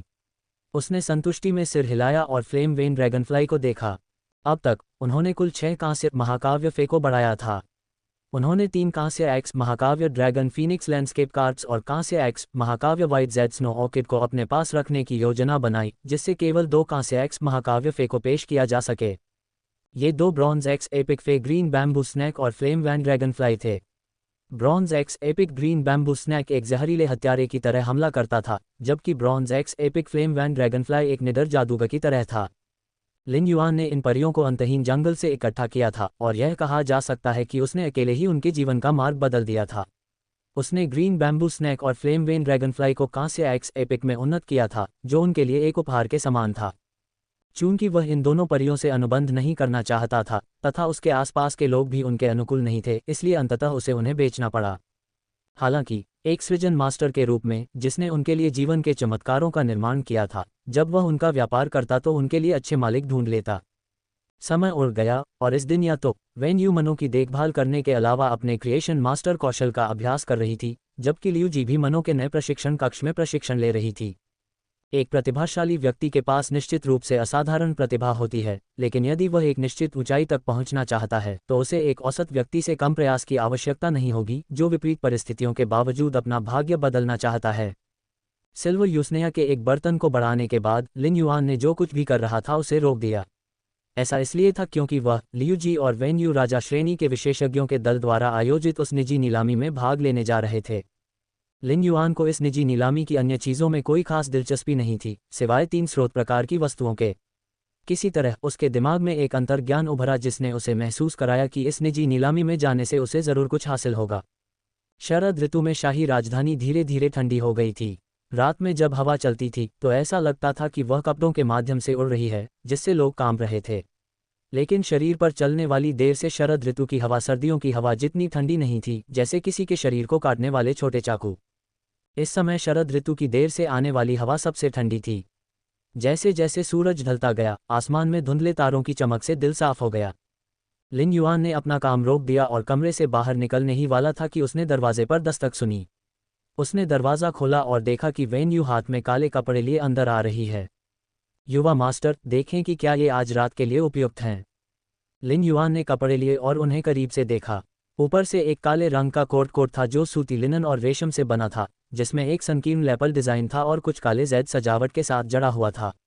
यह एक तरह की देहाती भव्यता के साथ सरल दिखाई दे रहा था। हालांकि सूती लिनन और रेशम काले थे, रेशम ज्यादा चमकीला था जबकि सूती लिनन गहरा था। दो काले रंगों ने आश्चर्यजनक रूप से रंग टकराव वाली शैली का निर्माण किया। इससे कोट का डिज़ाइन साधारण होते हुए भी असाधारण और जटिल होते हुए भी सरल दिखाई देता है। विरोधाभासी सुंदरता ने स्पष्ट रूप से इस कोट को अद्वितीय बना दिया। लंबी काली पैंट में क्लासिकल एलिगेंस और स्पोर्टी टफनेस का बेहतरीन मिश्रण था और यह काले रंग के कैमल वेलवेट और सिल्क से बनी थी। कैमल वेलवेट सिल्क से ज़्यादा चमकीला था और इस तरह के मटेरियल के डिज़ाइन ने साधारण काली लंबी पैंट को एक अलग तरह की जीवंतता दी। इससे काले रंग का कोट अधिक उभर कर सामने नहीं आया तथा पैंट पहले इस कोट की तुलना में अधिक चमकीले थे, जिससे समग्र डिज़ाइन संतुलित हो गया। लिन युआन अपनी भौहें ऊपर उठाए बिना नहीं रह सका। ये स्पिरिट क्यूई कपड़े स्पष्ट रूप से महंगी सामग्री से बने थे। शीर्ष लेपल पर दोनों तरफ बहुत ही अगोचर गहरे पंखों की कढ़ाई थी। इस पंख की कढ़ाई के धागे प्लेटिनम डार्क डेथ खौफनाक मकड़ी के स्पिनरेट से निकले रेशम के धागे थे। इसके स्पिनरेट से निकलने वाले रेशम के धागे अत्यंत दुर्लभ थे और डार्क डेथ क्रीपी स्पाइडर भी बहुत दुर्लभ था। यह उल्लेख करने की आवश्यकता नहीं है कि यह एक मकड़ी थी जो केवल तब रेशम उगलती थी जब वह अपना मोच छोड़ती थी। कीमत को छोड़ दे तो उनका पहनावा बहुत ही साधारण लग रहा था। ये पूरी तरह से काले रंग का था और इसमें कोई अन्य रंग नहीं था। हालांकि अगर कोई इसे ध्यान से देखे तो उसे तुरंत आश्चर्य होगा कि कपड़ों के सेट में एक तरह की साधारण कुलीनता छिपी हुई थी। वेन यू, तुम्हें ये कपड़े कहाँ से मिले? लिन युआन ने इस दौरान रोज़ाना पहनने के लिए कुछ कपड़े भी खरीदे थे। पैसे की कमी न होने के बावजूद वह कुछ सरल, मजबूत और टिकाऊ कपड़े ही चुनता था। 8 साल की उम्र से ही वह कठिन जीवन जी रहा था, इसलिए लिन युआन अमीर होने के बाद भी फिजूल खर्ची नहीं कर पाया। जो कपड़े उसने खरीदे थे तथा लियू जी और वेन यू के कपड़े उनके अपने विशेष क्लोकर रूम में रख दिए गए थे। हालांकि लिन युआन को याद नहीं था कि उसने क्या कपड़े खरीदे थे, लेकिन जाहिर है कि उसने कपड़ों का ये सेट नहीं खरीदा था। जब वेन यू ने उसे कपड़े दिए तो वह उसके हाव भाव देखती रही। ये देखकर कि लिन युआन कपड़ों के इस सेट से बहुत संतुष्ट था, उसने तुरंत मुस्कुराते हुए जवाब दिया, युवा मास्टर, मैंने उन 2 महीनों के दौरान निर्माण कार्य की देखरेख करते हुए कपड़े बनाए थे। उसके शब्दों ने लिन युआन को चौंका दिया। वह केवल इतना जानता था कि वह एक सृजन मास्टर थी जिसमें आंतरिक मामलों की प्रतिभा थी, लेकिन उसने यह उम्मीद नहीं की थी कि वह एक बुनकर भी होगी। बुनकर और स्पिरिट शिल्पकार जीवन शैली श्रेणी के स्पिरिट क्यूई पेशेवरों से संबंधित थे। बुनकर संघ भी रेडियंस फेडरेशन में जीवन शैली श्रेणी के स्पिरिट क्यूई व्यवसाय संघों के बीच एक अत्यंत समृद्ध संघ था। मनुष्य हमेशा सुधार करते रहे, खास तौर पर सौंदर्यबोध में। बुनकर आध्यात्मिक सामग्रियों का उपयोग करके स्पिरिट क्यूई कपड़े बना सकते थे। हालांकि ये उच्च श्रेणी के स्पिरिट क्यूई कपड़े बहुत ज़्यादा रक्षात्मक भूमिका नहीं निभा सकते थे, लेकिन वे किसी को इस बात की चिंता नहीं करने देते थे कि ये कपड़े युद्ध में आसानी से क्षतिग्रस्त हो जाएंगे। वेन यू, आपको एक उच्च श्रेणी का बुनकर होना चाहिए। ये सुनकर वेन यू मुस्कुराया और जवाब दिया, युवा मास्टर, मैंने बुनकर की परीक्षा पास नहीं की है, लेकिन अगर मैं पास हो गया तो कम से कम मुझे कक्षा 3 का बुनकर होना चाहिए। हालांकि बुनकर क्रिएशन मास्टर्स जितने दुर्लभ और सम्मानित नहीं थे, लेकिन क्लास 3 बुनकर बहुत दुर्लभ थे। ये तथ्य कि वेन यू क्लास 3 बुनकर बन सकती थी, ये साबित करने के लिए पर्याप्त था कि वह कितनी प्रतिभाशाली थी। हालांकि वह जानती थी कि उसके पास एक वीवर की प्रतिभा है, उसने अपना ध्यान क्रिएशन मास्टर के रूप में सुधार करने पर केंद्रित किया था। हालांकि जब से उसने अपनी बहनों को बचाया था जो आत्मा परिचारिकाएं भी थीं और उसकी जड़ों को नुकसान पहुंचाया था, बहिष्कार के कारण और अपनी क्षतिग्रस्त जड़ों के कारण अपनी ताकत में सुधार करने में असमर्थ होने के कारण वह उस अवधि के दौरान एक वीवर के रास्ते पर चल पड़ी थी। परिणामस्वरूप उसे वीवर्स द्वारा कपड़े बनाने की प्रक्रिया में बहुत रुचि हो गई थी। इस रुचि को एक तरह का आउटलेट और सांत्वना भी माना जाता था। फिर उसे अचानक एक आभास हुआ। बुनकर होना एक बहुत ही अद्भुत बात थी। एक बुनकर के मूल्य, चरित्र, स्थिति, आदतें और यहाँ तक कि कपड़े डिज़ाइन करते समय उसकी इच्छाशक्ति भी इस बात को प्रभावित करती थी कि कपड़े का अंतिम परिणाम कैसा दिखेगा। कपड़े बनाने वाले बुनकरों और फेयर बनाने वाले सृजन गुरुओं का संबंध सृजन से था। वेन यू के विचार में यद्यपि दोनों व्यवसायों ने अलग अलग तरीके से चीज़ें पैदा की, फिर भी उनमें कुछ समानताएं थीं। इस समझ ने उसे एक सृजन मास्टर के रूप में प्रगति पर एक महत्वपूर्ण सुधार करने की अनुमति दी थी। मान लीजिए कि वह लिन युआन से नहीं मिली होती या उसे सिल्वर स्टैमिंग गोल्ड लस्टर कैस या अमृत की वह बूंद नहीं मिली होती। उस स्थिति में वह केवल अभिमानी हो सकती थी और आत्मा परिचारकों से हटाए जाने के बाद जीवन भर आत्म प्रशंसा में लिप्त हो सकती थी, चाहे वह एक सृजन मास्टर या बुनकर हो। हालांकि ये लिन युआन ही थी जिसने उसके लिए रोशनी और उम्मीद लाई थी। इसलिए जब वह निर्माण कार्य की देखरेख कर रही थी, चाहे वह कितनी भी थकी हुई क्यों न हो, उसने फिर भी आत्मा क्यूई कपड़ों के इस सेट को बनाने में बहुत समय बिताया। यद्यपि उत्तम स्पिरिट क्यूई कपड़ों को सावधानीपूर्वक डिजाइन करना कठिन था, फिर भी वेन यू ने पिछले दिन कपड़ों का ये सेट भी पूरा कर लिया था। लिन युआन ने अपने हाथ में कपड़ों को देखा और उसे धन्यवाद दिया। उसके मन में, जब वह चंद्र महारानी का शिष्य बन गया था और वेन यू उसका सहायक बन गया था, तो उसके द्वारा किया गया हर काम जरूरी नहीं था। वह अच्छी तरह जानता था कि उसने क्या किया है। लिन युआन का धन्यवाद सुनकर वेन यू ने जल्दी से जवाब दिया, युवा मास्टर, आपको पहले कपड़े बदलने चाहिए। बड़े भाई लियू ने खाना बनाना समाप्त कर दिया है। मैं नीचे जाकर उनकी मदद करूंगी। खाने के बाद हमें नीलामी के लिए निकल जाना चाहिए। फिर वह लिन युआन के कमरे से बाहर चली गई।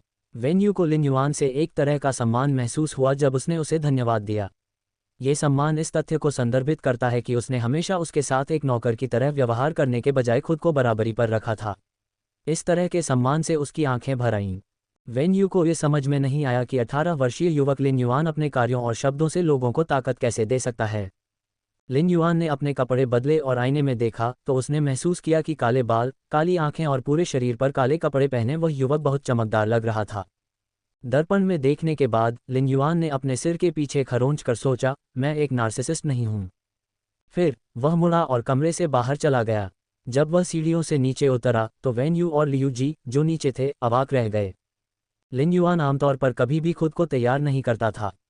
हालांकि आज उसने खुद को तैयार नहीं किया था, लेकिन कपड़ों के बदलाव और उसकी अनोखी तरह की खुशमिजाजी ने आश्चर्यजनक रूप से एक तरह की अवर्णनीय सुंदरता और मित्रता को दर्शाया।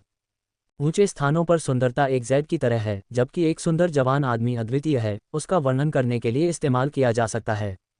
लियू जी ने प्रशंसा में कहा, लिन युआन, यदि आप इसे पहनकर एक फ़ोटो लें और इसे स्टार वेब पर पोस्ट करें, तो आपके केवल दृश्यों के आधार पर ही आपके बहुत सारे प्रशंसक बन जाएंगे। वेन यू ने उसकी ओर आंखें घुमाते हुए कहा, क्या लिन युआन को दृश्यों पर निर्भर रहने की ज़रूरत है? उसके विचार में लिन युआन बहुत सुंदर और उत्कृष्ट था। उसके अन्य पहलुओं की तुलना में उसकी आभा और रूप उल्लेख के योग्य नहीं थे। लिन युआन ने कुछ हद तक असहाय होकर जवाब दिया, तुम दोनों कुछ खास हो। तुम दोनों ने कब एक प्रशंसात्मक टीम बनाए और क्षमता को समझा, स्टॉर्म प्राइज। भोजन के बाद वेन यू ने अपने अनुबंधित फ्लाइंग फे सनलाइट एग्रेट को आंगन में बुलाया। लिन युआन, लियू जी और वेन यू सनलाइट एग्रेट पर बैठे और रॉयल कैपिटल के दुर्लभ जीवन रूप मंडप की ओर बढ़ गए। जैसे ही लियू जी उस पर बैठे, उन्हें अचानक ऐसा महसूस हुआ जैसे वह एक खूबसूरत अमीर महिला है जो दो खूबसूरत युवकों के साथ घूमने जा रही हैं। उसे लगा कि उसके विचार थोड़े खतरनाक थे, इसलिए उसने तुरंत अपना सिर हिलाया, इन विचारों को अपने सिर से निकाल दिया और अपने ईमानदार चेहरे पर लौट आया। रॉयल कैपिटल का दुर्लभ जीवन रूप मंडप हमेशा से बहुत जीवंत रहा है और आज भी ऐसा ही था। हालांकि आज यह अलग था, क्योंकि पहले की तुलना में अधिक लोग उड़ते हुए फे पर आ जा रहे थे। जब वे दुर्लभ जीवन रूप मंडप में पहुंचे तो उन्होंने अपनी पहचान सत्यापित की। लिन युआन, लियू जी और वेन यू दुर्लभ जीवन रूप मंडप की तीसरी मंजिल पर चले गए। जब लियू जी तीसरी मंजिल पर पहुंचे तो उन्हें प्रकृति की पुकार महसूस हुई और वे जल्दी से वॉशरूम चले गए। लिन युआन और वेन यू अपनी जगह पर खड़े होकर उनके लौटने का इंतजार करने लगे। आज रात के लिए दुर्लभ जीवन रूप मंडप की तीसरी मंजिल पूरी बुक हो चुकी थी। उस समय जैसे ही वह तीसरी मंजिल पर पहुंचा, लिन युआन को एहसास हुआ कि यह एक भोज की तरह तैयार किया गया था। मेज पर आध्यात्मिक सामग्री से बने बहुत सारे जलपान और व्यंजन थे। अधिकांश पे भी विभिन्न आध्यात्मिक सामग्रियों से बने थे और महंगे थे। नीलामी शुरू होने में अभी भी लगभग 40 मिनट बाकी थे। नीलामी में आए कई लोग या तो वीआईपी कुर्सियों पर बैठकर नीलामी शुरू होने का इंतजार कर रहे थे या फिर बातचीत कर रहे थे, जो बहुत ही सामंजस्यपूर्ण लग रहा था। हालांकि लिन युआन ने प्रवेश द्वार के रेगिस्तानी क्षेत्र में एक आदमी और एक महिला को थोड़ा अजीब देखा। वे उससे 5 मीटर से भी कम दूरी पर थे। चूंकि आदमी और औरत वीआईपी क्षेत्र का सामना कर रहे थे, इसलिए उनकी पीठ उसकी ओर थी। आदमी के बाल कट गए थे और वह ऐसे खड़ा था जैसे उसके पास जीने के लिए कुछ भी नहीं बचा हो। वह महिला, जो प्यारी और प्यारी लग रही थी, मेज से मिठाई के बड़े बड़े कौर खा रही थी। वह एक ही बार में आधी मुट्ठी जितनी पेस्ट्री खा सकती थी और बहुत जल्दी जल्दी खा रही थी। हालांकि पेस्ट्री खाते समय वह असामान्य रूप से सुंदर दिख रही थी। उस समय कटोरी कट वाले व्यक्ति ने असहाय होकर कहा, जाओ शियाओचुन, क्या तुम खाना बंद कर सकते हो? जब तुम अभी प्रशिक्षण कक्ष में थे तो क्या तुम्हारे पास व्यंजनों की पूरी मेज नहीं थी? खाना खा रही महिला बुदबुदाई, फैंग डोडुओ, मेरे खाने में क्या दिक्कत है? ऐसा नहीं है कि मैंने तुम्हारा खाया है। फैंग डोडुओ असहाय दिख रही थी। वह बस थोड़ा सा कैसे खा रही थी। झाओ शियाओचुन, क्या तुम किसी दूसरी टेबल पर जा सकते हो? इस टेबल पर रखी मिठाई लगभग खत्म हो गई है। झाओ शियाओचुन ने अपना सिर उठाया और उसे घूर कर देखा। मेरी चिंता करना बंद करो, नहीं तो मैं लॉन्ग ताओ को बता दूंगी कि तुमने ट्रेनिंग रूम में ढिलाई बरती। देखो बॉस लॉन्ग ताओ तुम्हें अतिरिक्त ट्रेनिंग देते हैं या नहीं। झाओ शियाओचुन की धमकी सुनकर फैंग डोडुओ ने बेफिक्र होकर जवाब दिया, बॉस कल से ब्लैक से संपर्क करने का तरीका खोजने की कोशिश कर रहा है। जब से उसे पता चला कि ब्लैक ने कोई भी संदेश स्वीकार करने से इनकार कर दिया है, तो उसके पास मुझे अतिरिक्त प्रशिक्षण देने का समय कैसे हो सकता है। फैंग डोडुओ के शब्दों ने झाओ शियाओचुन को लगभग मौत के घाट उतार दिया। लिन युआन को उम्मीद नहीं थी कि उसके पास खड़े पुरुष और महिला खुद का उल्लेख करेंगे, और ऐसा भी लग रहा था जैसे उन्हें कुछ मामलों के लिए उसे ढूंढना था। कुछ समय बाद झाओ शियाओचुन आखिरकार अपनी सामान्य स्थिति में लौट आए। फैंग डोडुओ, तुम ही थे जो ब्लैक से संपर्क करने के लिए सहमत हुए थे। अगर तुम ऐसा कर सकते थे तो क्या बॉस को अभी भी परेशान होने की जरूरत थी? फैंग डोडुओ दुखी दिख रहा था। उसे लग रहा था कि उसके साथ गलत हो रहा है। अगर ब्लैक किसी का भी संदेश लेने से इनकार कर दे तो वह क्या कर सकता था? झाओ शियाओचुन, तुम रेडियंस 100 सीक्वेंस की सदस्य हो। अगर तुम सच में मेज पर रखा खाना खत्म कर दोगी तो स्टार वेब पर खाने से नफरत करने वाली महिला की तुम्हारी छवि नष्ट हो जाएगी। अगर तुम अच्छे से बोलोगी तो मैं वादा करती हूँ कि मैं अपनी ली हुई कोई भी तस्वीर पोस्ट नहीं करूंगी। झाओ शियाओचुन ने फैंग डोडुओ को उसकी तस्वीरें लेते हुए देखा और वह इतनी क्रोधित हुई कि उसने तुरंत अपने हाथ अपनी कमर पर रख लिए। क्योंकि उसके मुंह में बहुत सारा खाना था, वह 1 मिनट के बाद ही उसे निगल पाए और उदासीनता से बोली, अगर तुम चाहती हो तो आगे बढ़ो। अगर तुम सच में ऐसा करती हो तो मैं फैंग लेई को बता दूंगी कि तुमने उसे धोखा दिया है। फैंग डोडुओ उसकी बातों से उलझन में था। फैंग लेई टीम में सबसे ज्यादा अड़ियल व्यक्ति था और उसे आसानी से बेवकूफ़ बनाया जा सकता था। उसे हर चीज़ को गंभीरता से लेना पसंद था। वह फैंग लेई से किस बारे में झूठ बोल सकता था? फैंग लेई उसका एक अच्छा साथी था। हालांकि फैंग डोओ को कुछ समझ नहीं आया, फिर भी उसने जवाब दिया, झाओ शियाओचुन, मैं इसे अभी पोस्ट करूंगा। झाओ शियाओचुन ने तुरंत जवाब दिया, फैंग लेई की 2 साल की ऑनलाइन गर्लफ्रेंड ने कभी भी उसके साथ वॉयस चैट या वीडियो चैट नहीं की है। जब भी वह ऐसा करना चाहता है तो वह उसे मना करने के लिए हर तरह के बहाने ढूंढती है। अगर तुमने वह फोटो पोस्ट करने की हिम्मत की तो मैं फैंग लेई को बता दूंगी कि तुम उसे बेवकूफ़ बनाने के लिए एक महिला के रूप में एक वैकल्पिक खाते का उपयोग कर रहे हो। भाड़ में जाओ। झाओ शियाओचुन, क्या तुम इतने दुष्ट नहीं हो सकते? तुम इसका फ़ायदा उठा रहे हो। मैंने फैंग लेई के साथ जोड़ी बनाने के लिए कभी कोई दूसरा अकाउंट इस्तेमाल किया है। फैंग लेई बहुत ही कठोर है। अगर वह तुम्हारी बातों पर यकीन कर लेता है तो मेरी जान ही दांव पर लग जाएगी। फैंग डोडुओ ने याद किया कि फैंग लेई हमेशा चिंतित और कड़वाहट से भरा चेहरा रखता था। फैंग लेई हमेशा खुद से पूछता था कि 2 साल की उसकी ऑनलाइन गर्लफ्रेंड ने उसके साथ वॉयस कॉल या वीडियो कॉल क्यों नहीं की और असल जिंदगी में भी उससे मिलने में देरी क्यों कर रही थी। फैंग डोडुओ ने गंभीरता से विचार किया कि भविष्य में उनके बच्चे का नाम क्या होगा। फैंग डोडुओ इस विचार से कई बार कांपने से खुद को नहीं रोक सका। अगर झाओ शियाओचुन वापस जाकर बकवास करने लगा तो अड़ियल फैंग लेई रोते हुए उसे पीट पीट कर मार डालेगा। जैसे ही झाओ शियाओचुन आगे बोलना चाहती थी, उसने पीछे से एक हल्की हंसी सुनी। उसने तुरंत अपना सिर घुमाया और देखा कि एक छोटी लड़की अपना मुंह ढक रही थी और माफी मांगते हुए उसे देख रही थी। हालांकि झाओ शियाओचुन के पास प्रतिक्रिया करने का समय नहीं था। वह युवा लड़की के बगल में काले कपड़े पहने हुए शानदार आभा वाले युवक को घूरती रही। उसने अवचेतन रूप से कहा, बहुत सुंदर। फैंग डोओ अपने सिर के पीछे थप्पड़ मारने से खुद को रोक नहीं सका, जबकि उसका दूसरा हाथ झाओ शियाओचुन की आस्तीन खींचने के लिए बढ़ा और फिर उसने धीरे से कहा, झाओ शियाओचुन, अपनी लार पोंछो और होश में आओ। ये सुनकर उसने अवचेतन रूप से अपने मुंह के कोनों को पोंछा और महसूस किया कि उसके मुंह में लार भी नहीं थी। इसके बजाय केवल कुछ केक के टुकड़े थे, इसलिए उसने फैंग डोडुओ को घूर कर देखा। डोडुओ को घूरने के बाद झाओ शियाओचुन तुरंत अपने प्यारे और सुरुचिपूर्ण रूप में लौट आए और आगे बढ़कर बोली, सुंदर, मेरा नाम झाओ किंगचेंग है। मेरा शिष्टाचार नाम शियाओचुन है और मेरा कला नाम ब्यूटी है। मेरा घर रॉयल कैपिटल में है। मैं एक गुणी महिला हूँ। क्या मुझे आपका संपर्क नंबर मिल सकता है? फैंग डोओ ने तुरंत 3 कदम एक तरफ कर लिए, जैसे कि वह झाओ शियाओचुन को जानता ही न हो। वह उपहास करने से खुद को नहीं रोक सका। झाओ शियाओचुन कभी भी उसकी बीमारी का इलाज नहीं कर पाएगी। उस समय उसने अचानक एक परिचित व्यक्ति को काले कपड़े पहने युवक की ओर आते देखा। लियू जी लिन युआन और वेन यू के पास गए और कहा, लिन युआन, वेन यू, मैंने आप लोगों को बहुत देर तक इंतजार करवाया है। फैंग डोवो तुरंत आगे बढ़े और लियू जी के कंधे पर जोरदार थपथपाते हुए कहा, लियू जी, तुम आखिरकार वापस आ गए। हालांकि लियू जी की वापसी की घोषणा अभी तक रेडियंस फेडरेशन के अधिकारियों द्वारा समाचार में नहीं की गई थी, लेकिन रेडियंस 100 सीक्वेंस के लोगों को पहले से ही पता था कि वह इस वर्ष रेडियंस 100 सीक्वेंस प्रतियोगिता में भाग लेने जा रहे हैं। 2 साल पहले लियू जी रेडियंस 100 सीक्वेंस में सीक्वेंस #39 पर थे।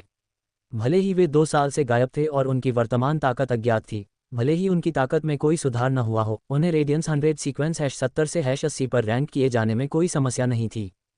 ये तथ्य कि लियू जी रेडियंस 100 सीक्वेंस प्रतियोगिता में भाग लेने के लिए वापस आए थे, ये साबित करता है कि उनका स्रोत प्रकार जीवन रूप कीट रानी पूरी तरह से ठीक हो गया था।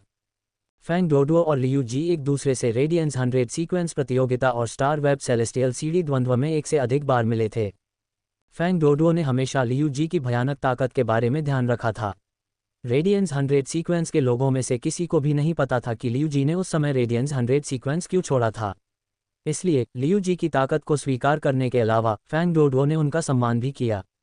लियू जी ने सिर हिलाया और फैंग डोडुओ का अभिवादन किया, इससे पहले कि वह झाओ शियाओचुन से कहे, जो उस पर मोहित था, अरे झाओ शियाओचुन, 2 साल बाद भी तुम कैसे मोहित हो। फैंग डोडुओ की तुलना में लियू जी झाओ शियाओचुन से स्पष्ट रूप से थोड़ा अधिक परिचित था। उसने अतीत में मिशनों के लिए उसके साथ मिलकर काम किया था। लियू जी द्वारा उसे एक पागल औरत कहने पर झाओ शियाओचुन गुस्से से उबल पड़ा। लियू जी, मैं वास्तव में तुम्हें भोजन के लिए आमंत्रित करना चाहता था, फिर भी तुमने मुझे एक पागल औरत कहा।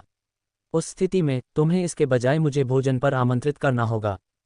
जब झाओ शियाओचुन ने यह कहा तो लिन युआन ने उसकी आंखों में उत्सुकता की एक झलक देखी जब उसने भोजन का जिक्र किया। लियू जी ने जल्दी से अपना हाथ हिलाया। मुझे डर है कि अगर मैं तुम्हें खाने के लिए ले आया तो रेस्तरां का मालिक मुझे बाहर निकाल देगा। रॉयल कैपिटल के किसी भी रेस्तरां में तुम्हारी वजह से खाने की प्रतियोगिता आयोजित करने की हिम्मत नहीं है। क्या तुम्हें इसकी जानकारी नहीं है? ये सुनकर झाओ शियाओचुन ने लिन युआन पर एक नज़र डाली और चाहा कि वह तुरंत लियू जी के पास जाए और उसका मुंह ढक दे। वह स्टार वेब पर लियू जी और फैंग डोवो के साथ एक विशाल द्वंद्व युद्ध के लिए इंतजार नहीं कर सकती थी और उसे कुछ हद तक संदेह था कि क्या वह अभी भी सुंदर आदमी के सामने एक गुनी महिला की छवि स्थापित कर सकती है। फैंग डोडुओ का ध्यान लियू जी की छाती पर class 2 creation master retainer night crest पर केंद्रित था। जब से लियू जी वहां से गुजरे थे, फैंग डोडुओ ने देखा था कि जब लियू जी काले रंग के युवक के पास रुके थे तो वह जानबूझकर आधे कंधे से पीछे रह गया था। पहले तो फैंग डोओ ने इस बारे में कुछ नहीं सोचा, लेकिन जब उसने लियू जी के class 2 creation master retainer crest को देखा और लियू जी के पिछले व्यवहार को याद किया तो उसने तुरंत निर्धारित किया कि उसके सामने काले रंग का युवक क्रिएशन मास्टर था जिसे लियू जी ने शपथ दिलाई थी। अन्यथा लियू जी के चरित्र और स्थिति को देखते हुए वह जानबूझकर काले कपड़े पहने युवक से आधे कंधे पीछे नहीं रह जाता। फैंग डोओ को समझ में नहीं आया कि लियू जी ने क्लास 2 क्रिएशन मास्टर का अनुचर बनना क्यों चुना। हालांकि वह जानता था कि अगर उसके सामने ये युवक इस उम्र में क्लास 2 क्रिएशन मास्टर बन गया है तो वह वास्तव में उल्लेखनीय है। ड्रैगन गेट गिल्ड क्लब की मुख्य टीम के सदस्य के रूप में और लॉन्ग ताओ के साथ रेडियंस 100 सीक्वेंस के सदस्य होने के नाते फैंग डोडुओ को लॉन्ग ताओ से बहुत परिचित कहा जा सकता है। उसके सामने काले रंग का ये युवक ऐसा लग रहा था मानो वह केवल 17 से 18 साल का हो। 18 साल की उम्र में लॉन्ग ताओ केवल क्लास 1 क्रिएशन मास्टर था और जब वह लगभग 20 साल का हुआ तब वह क्लास 2 क्रिएशन मास्टर बन गया। फैंग डोओ ने एक कदम आगे बढ़ाया, लिन युआन के पास गया और अपना हाथ बढ़ाते हुए कहा, नमस्ते, आइए एक दूसरे को जानें। मेरा नाम फैंग डोओ है। मैं इस साल 24 साल का हूँ। मुझे मांस खाना पसंद है और झाओ शियाओचुन के साथ बाहर जाना पसंद नहीं है। जब लिन युआन ने देखा कि फैंग डोओ ने उसे सबसे पहले अभिवादन किया है तो उसने अपना हाथ बढ़ाया और जवाब देने से पहले उससे हाथ मिलाया, मेरा नाम लिन युआन है। मैं इस साल 18 साल का हो गया हूँ। मुझे भी मांस खाना पसंद है। फैंग डोओ की आंखें चमक उठीं। तुम्हें भी मांस खाना पसंद है? तुम्हारा स्वाद तो वाकई बहुत अच्छा है। जब झाओ शियाओचुन ने फैंग डोडुओ को लिन युआन से हाथ मिलाते देखा तो उसने भी तुरंत अपना हाथ आगे बढ़ाया। मेरा नाम झाओ किंगचेंग है। मेरा शिष्टाचार नाम शियाओचुन है और मेरा कला नाम ब्यूटी है। मैं इस साल 21 साल की हो गई हूँ। मुझे पढ़ना बहुत पसंद है और कुछ भी खाना पसंद नहीं है, क्योंकि मुझे खाना बिल्कुल पसंद नहीं है। लिन युआन की भौहें ऊपर उठ गईं जब उसने मेज पर केक का सिर्फ एक टुकड़ा देखा। वह खुद को ये कहने से नहीं रोक सका, अगर वह खाने से नफरत करने पर ऐसी है तो जब उसे खाने से नफरत नहीं होती तब क्या होगा। फैंग डोहो अब और बर्दाश्त नहीं कर सका और तुरंत झाओ शियाओचुन को खींचकर कहा, मैं उसे पहले अंदर ले जाऊंगा और नीलामी का इंतजार करूंगा। आपसे मिलकर अच्छा लगा, लिन युआन। फिर उसने उसे नीलामी की वीआईपी सीट की ओर खींच लिया। लियू जी के चेहरे पर भी असहाय भाव था। झाओ शियाओचुन हमेशा से ही इतना बेतुका रहा है। फिर उन्होंने बहुत गंभीरता से कहा, हालांकि झाओ शियाओचुन बहुत मजबूत है। जब मैंने 2 साल पहले रेडियंस 100 सीक्वेंस छोड़ा था तो वह रेडियंस 100 सीक्वेंस #36 पर थी, जो मुझसे 3 पायदान आगे थी। पिछले साल वह #21 पर पहुंच गई थी। मैंने 2 दिन पहले इस साल के सीक्वेंस सदस्यों के द्वंद्वों पर ध्यान से नज़र डाली। वह शीर्ष 15 में स्थान पाने की संभावना है। उसे एक दुर्जेय नवागंतुक माना जाता है। लिन युआन को थोड़ा आश्चर्य हुआ कि यह लड़की जिसने कहा था कि उसे खाने से नफरत है, फिर भी वह स्पष्ट रूप से एक पेटू थी, इतनी प्रतिभाशाली थी और रेडियंस 100 सीक्वेंस में शीर्ष पर थी, जहां कई प्रतिभाशाली लोग थे। किसी किताब का मूल्यांकन उसके कवर से नहीं करना चाहिए। लिन युआन केवल निजी नीलामी में भाग लेने के लिए आया था, इसलिए उसने उम्मीद नहीं की थी कि वह वास्तव में 2 रेडियंस 100 सीक्वेंस सदस्यों को जान पाएगा। फैंग डोडो द्वारा ब्लैक का जिक्र करने के बाद उसे भी अंदाजा हो गया था कि क्या चल रहा है। उनकी बातचीत से लिन युआन को पता चल गया था कि वे गिल्ड क्लब के सदस्य हैं, इसलिए ये दोनों उसे अपनी टीम में शामिल करने के लिए तलाश रहे थे। हालांकि उसकी अन्य गिल्ड क्लबों में शामिल होने की कोई योजना नहीं थी। लिन युआन, लियू जी और वैन यू वीआईपी सीटों पर चले गए और बैठ गए, आगामी निजी नीलामी में भाग लेने के लिए तैयार। जब वे तीनों वीआईपी सीटों पर चले गए तो उन्होंने बहुत ध्यान आकर्षित किया। बेशक सबसे ज्यादा ध्यान लियू जी पर था। उपस्थित लगभग सभी लोगों की एक निश्चित पहचान थी। राजा श्रेणी के विशेषज्ञ दस्ते द्वारा आयोजित इस तरह की निजी नीलामी में प्रवेश की सख्त आवश्यकताएं थीं। कमरे में बैठे हुए कुछ राजा श्रेणी के विशेषज्ञ भी थे। नीलामी ने 3 स्रोत प्रकार की वस्तुओं की खबर जारी करके अधिकांश लोगों को आकर्षित किया था। इसके अलावा इस निजी नीलामी के लिए संसाधनों को एकत्रित करने के लिए राजा श्रेणी के विशेषज्ञ दस्ते ने बहुत सारे खजाने निकाल लिए थे जो उनके सदस्यों के लिए बहुत उपयोगी नहीं थे। जल्द ही 10 मिनट से भी कम समय में नीलामी आधिकारिक तौर पर शुरू हो गई। उस समय लिन युआन ने अचानक अपने सिर में एक परिचित आवाज़ सुनी जो उसने लंबे समय से नहीं सुनी थी। लिन युआन ने यह आवाज़ सुनी तो वह तुरंत खुश हो गया। मॉबियस को गहरी नींद में गए 4 महीने से ज़्यादा हो चुके थे। वह इन 4 महीनों में नहीं जागा था, इसलिए उसका अचानक जागना वाकई एक आश्चर्य था। मॉबियस, तुम अंततः जाग गए। मॉबियस अपनी नींद से जाग गया था और तुरंत अपने आध्यात्मिक स्थानिक क्षेत्र में लिन युआन से बात की। जब वह 8 वर्ष का था तब उसकी जानकारी के बिना ही उसके साथ एक अनुबंध कर लिया गया था। उस समय लिन युआन की आध्यात्मिक ऊर्जा की रक्षा करने के लिए मॉबियस ने खुद को सील करने का फैसला किया था, भले ही खुद को चोट पहुंचाने की कीमत पर। यह सुनिश्चित करने के लिए कि उस समय केवल 8 वर्षीय लिन युआन की आध्यात्मिक ऊर्जा नष्ट न हो जाए, ये नींद में चला गया था। लिन युआन को इस बात का पता नहीं था कि कुछ महीने पहले जब वह पहली बार जागा था तब उसके पास मॉबियस था, लेकिन मॉबियस के लिए वह 1 दशक से उसका फी था। इसलिए उसके प्रति उसकी निर्भरता और स्नेह बहुत पहले से ही उसके शरीर में गहराई तक समा चुका था। ऐसी भावना केवल रक्त संबंध नहीं थी। जब वह जागा और उसने तुरंत लिन युआन का जवाब सुना तो मॉबियस खुशी से फूला नहीं समाया। युआन, मैं अपनी नींद से जागने के बाद पूरी तरह से अपने पूर्ण रूप में आ गया हूँ। उसकी बातें सुनकर वह थोड़ा हैरान हुआ। जब उसने उसकी स्थिति को महसूस किया तो उसे तुरंत आश्चर्य हुआ कि उसमें एक अतिरिक्त क्षमता थी। लिन युआन ने इसकी वर्तमान स्थिति की जांच करने के लिए ट्रू डेटा का उपयोग किया। फे नाम मॉबियस। फे प्रजाति फे ग्रेड कांस्य 10/10।